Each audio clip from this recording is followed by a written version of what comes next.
இதுவரைக்கும் எங்க சேனலை சப்ஸ்கிரைப் பண்ணாதவங்க ரெட் கலர் சப்ஸ்கிரைப் பட்டனை பிரஸ் பண்ணுங்க. கூடவே பெல் சிம்பலையும் கிளிக் பண்ணிக்கோங்க.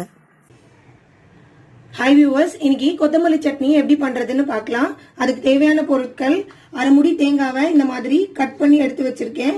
அது கூட 5 பச்சை மிளகாய், அதுக்கப்புறமா ஒரு கட்டு கொத்தமல்லிய நல்லா கிளீன் பண்ணி எடுத்து வச்சிருக்கேன்.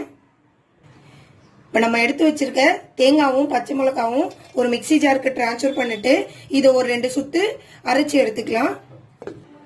இந்த மாதிரி தேங்காய் ஒரு பாதி மஞ்சதுக்கு அப்புறமா நம்ம எடுத்து வச்சிருக்கிற கொத்தமல்லி அதுல ஆட் பண்ணிக்கலாம்.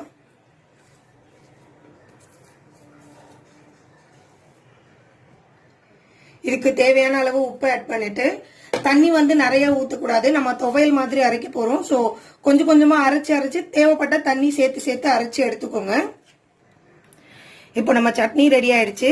இது பாத்தீங்கன்னா நான் கொஞ்சம் துவையல் இதுவுக்கு எடுத்திருக்கேன், துவையல் பதத்துக்கு எடுத்திருக்கேன். இதையே நீங்க இட்லி தோசைக்கு சட்னி மாதிரி ப்ரிப்பேர் பண்ணியும் சாப்பிடலாம். சோ அதுக்கு நீங்க எக்ஸ்ட்ரா என்ன பண்ணணும்னா எண்ணெய் ஊத்தி கடுகு போட்டு தாளிச்சு கொஞ்சம் தண்ணி ஆட் பண்ணி லிக்விட் பண்ணிட்டு நீங்க அதை இட்லி தோசைக்கு சாப்பிடலாம்.